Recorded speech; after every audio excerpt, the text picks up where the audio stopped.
rendre indispensable.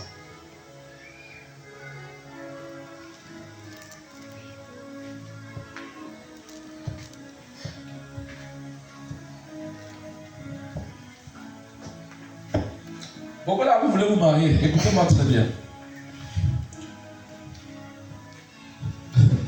Ne travaillez pas pour l'amour.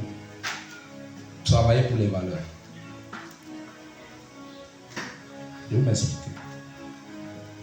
Quand il ne veut pas travailler pour l'amour, c'est le contexte du genre. Il faut combien? Travaille en toi des valeurs qui seront indispensables. Qui seront incontournables. Je vous le dis. C'est la chose qui fait à ce que tu seras une personne indispensable. Mon frère, je peux me donner, je peux me livrer à cette femme, je couche avec lui, il va m'aimer. Mon ami, d'autres peuvent donner ça. Donne à cette personne ce que personne ne peut donner. Le charisme. Frère, Saül n'aimait pas David. Mais David était le moyen par lequel Saül pouvait dormir en paix. Pourquoi? Parce que la seule personne qui pouvait apporter la solution dans la guerre, c'était David. Goliath est devant. Qui va le mettre au sol? Saül ne peut pas dormir. Saül ne peut pas. Mon ami, mais l'homme de la situation, c'est David. Frère, au lieu de travailler là pour mon frère, cherche à être indispensable. Qu'il y a en toi des valeurs que même si on n'était pas, mon ami, on va seulement chercher aussi à te voir. Mon frère, je connais que je suis entré dans les endroits où les gens sont prêts à me tuer. Mais c'est que c'était moi qui étais la clé pour le jour-là. Donc ils étaient obligés de s'asseoir pour m'écouter. Vous pouvez pas imaginer Saül, comment il est hypocrite. Quand il est derrière, je vais tuer l'enfant là. Je vais où? Dès qu'il est devant David.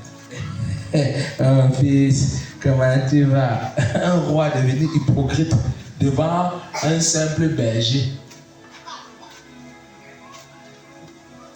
Vous avez tous les problèmes.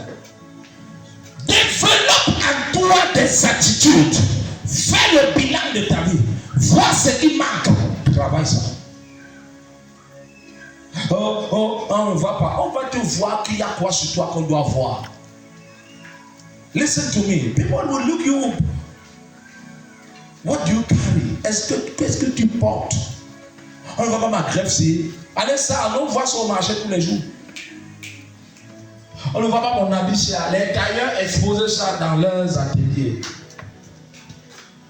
Regarde comment je me suis habillé, je me suis lavé. On voit ça, Karim, on voit ça partout. Il y a quelque chose qui doit être en toi, qui doit être rare. C'est ça qu'on doit chercher. On ne cherche pas ce qui est vulgaire. On cherche quelque chose qui est rare à trouver. La loyauté. Ce garçon-là, il est loyal. Si le donne le chantier, il ne peut pas te voler. Il va travailler, il est simple, il est honnête. Cette femme-là est une femme vertueuse. C'est ça qu'on cherche. Pas des choses, c'est une femme belle. Il souffle. Tu n'es même pas belle. Tu penses que tu es belle. Il y a une femme qui est tellement belle qu'on l'appelle Bella.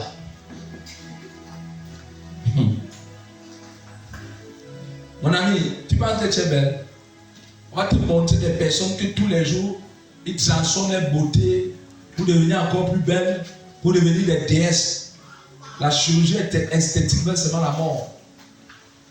Son nez là, elle devient belle. Elle change la position du nez.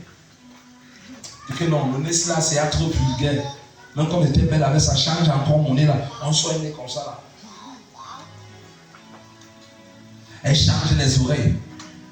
Je vous dis, elle a des armoires, des brefs, l'armoire des chaussures. Un chaussure. Toi, tes chaussures sont en bas du lit, donc c'est papier là-bas. Le jour que tu viens, tu prends le bâton, tu envoies, tu tires.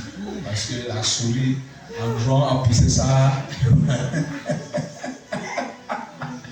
Et Dès que tu finis là, tu prends un peu ton petit fond de thé là, tu as mis là avec tes talons, avec tes petits pieds que tu n'as pas bien nettoyé les ongles, tu sors ça. Tu me connais, tu me connais. Toi, c'est frère. On te donne seulement un petit problème de digérer, ça te dépasse. Tu dis, maman, si c'est moi, hein, je ne le laisse pas. Faut bagarrer. Est-ce que vous savez que ces mêmes personnes habillées dans les habits, non? Il faut les voir quand ils sont dans les dégagements des problèmes. Tu te rends compte que tu étais en face d'un villageois diplômé de la haute hiérarchie du village. On cherche les valeurs. On cherche les valeurs. Je ne parle pas seulement le contexte du mariage, je parle dans le concept de la vie. Les valeurs. Les valeurs. En cette année, tu as échoué. Pourquoi? Pourquoi est-ce que ton poulailler est mort? Pourquoi? Pourquoi est-ce que ton fiancé a rompu les fiançailles avec toi? Pourquoi? Qu'est-ce qui s'est passé?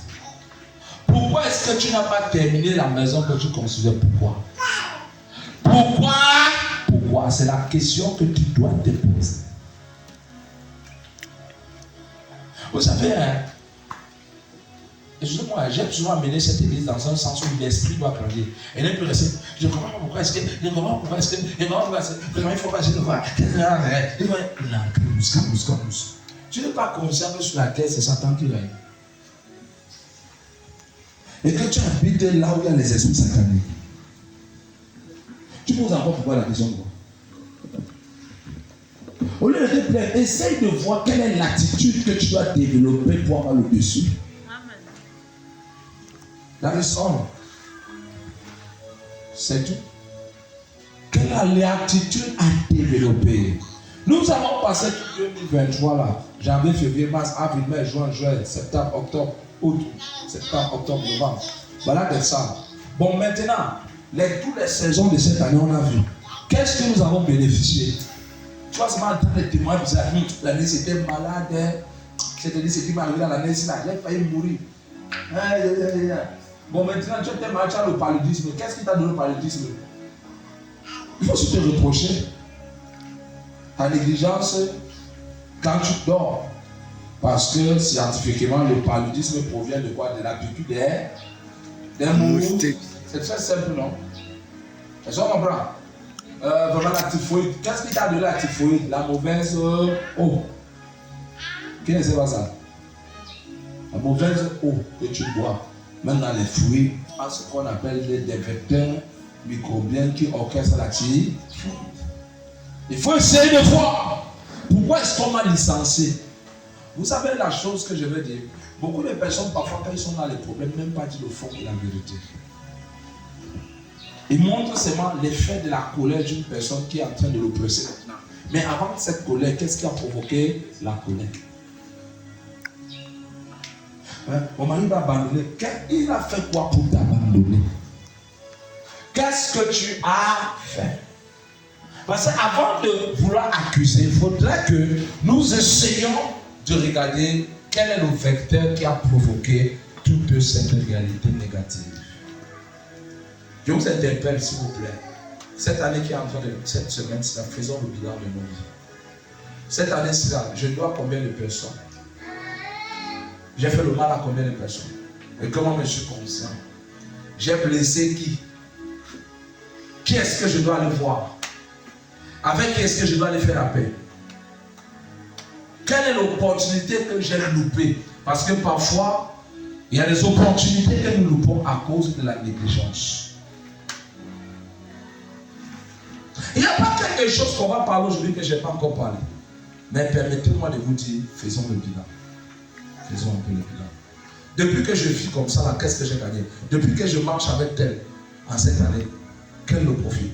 Si je constate qu'en marchant avec Jean-Claude, j'ai eu 100 francs de plus, et 2024, il doit multiplier les marches. Il doit multiplier les marches. Ça veut dire que quoi?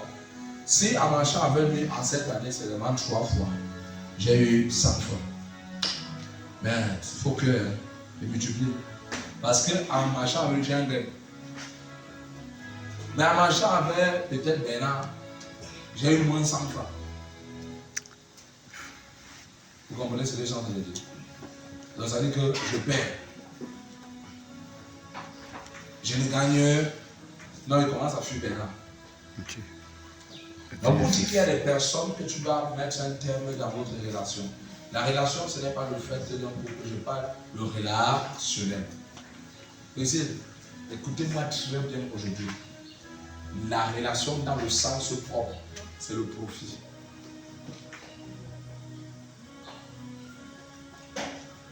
Écoutez-moi très bien. N'interprétez pas mal. Mais je vous parle en tant que sage.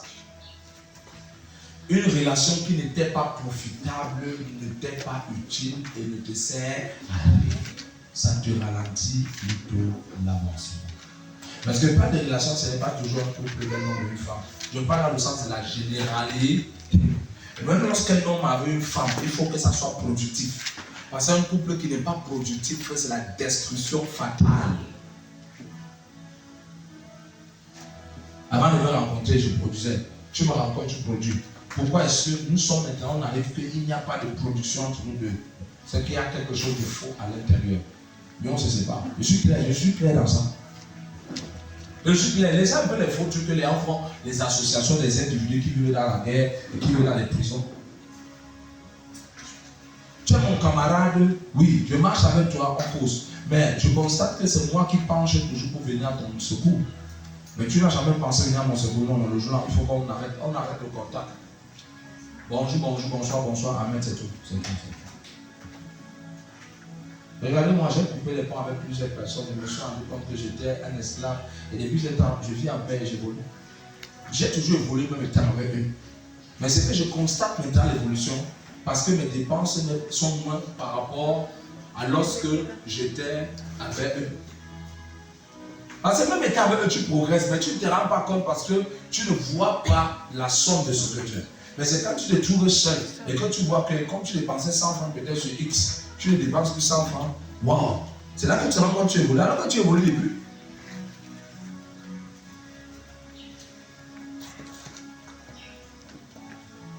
Tu évolues depuis. Tu évolues.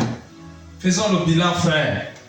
On est allé où? Qu'est-ce qu'on a fait? Notre vie spirituelle cette année, c'est comment? On a jeûné combien de fois? Quels sont les programmes? Quelles sont les promesses de Dieu qu'il nous a faites? Où est-ce que cela se trouve maintenant? Ça, c'est la question que je te demande d'aller faire. Parce que la semaine prochaine, nous avons 7 jours de jeûne.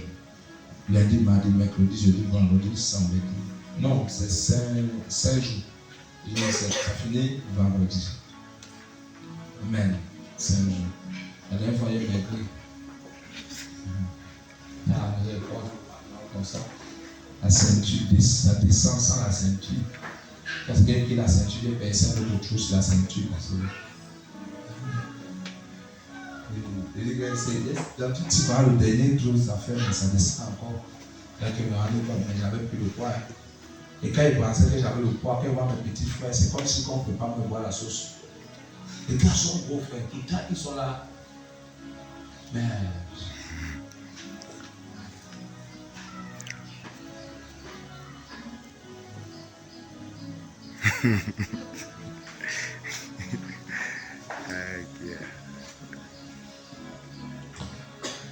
La phase que je suis en train de vous dire là, parce qu'on doit entrer en 2024, on doit vous poser des questions. Moi, je suis en train de le faire, moi qui vous parle.